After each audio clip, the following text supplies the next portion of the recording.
আমাদের ছোট লোকের মতো আমি পার্টিতে বসে খাবার খাবো? সুমনা, মেয়ে কি বললা? কেন কানে যায় নাই?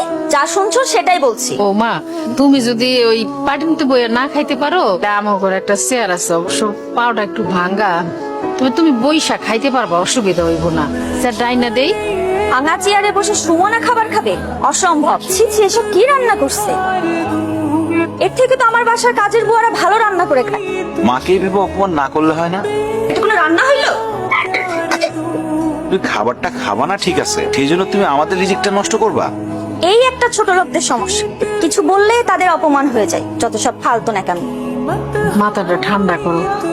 বুঝতে পারছি তুমি এগুলি খাইতে পারবা না। তুমি কও তুমি কি খাইবা, সাইফুল হোটেল থেকে আইনা দিই। ভাবি, মা তো ঠিকই বলছে, তুমি বড়লোক মানুষ, তোমার এইসব খাবার পছন্দ নাই হইতে পারে। তুমি কি খাবা বলো? ফ্রাইড রাইস আর চিকেন ফ্রাই। মা, সেটা তো মেলা দাম।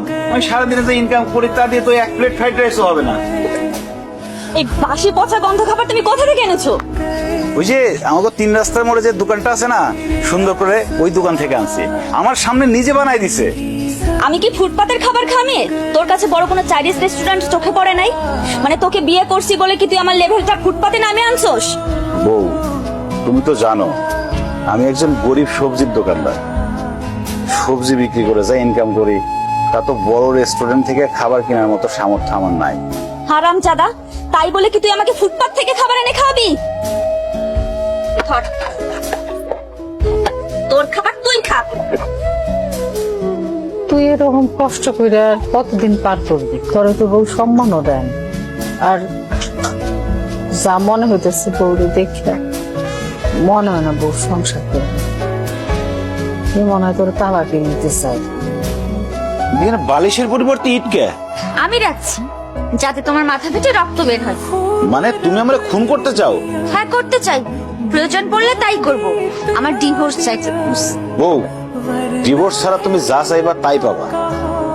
প্রয়োজনে আমি প্রতিদিন অনেক বেশি পরিশ্রম করে তোমার জন্য চাইনিজ থেকে খাবার নিয়ে আসবো, ভালো ভালো খাবার নিয়ে আসবো। আমার না কোনো খাবার চাই না, আমার না তোমার থেকে ডিভোর্স চাই। কারণ তোমার মতো সবজি আলার সাথে না আমার চাই না। কি হলো? এরকম বজ্রপাত হয়ে যায় মানুষের মতো চুপচাপ বসে আছো কেন?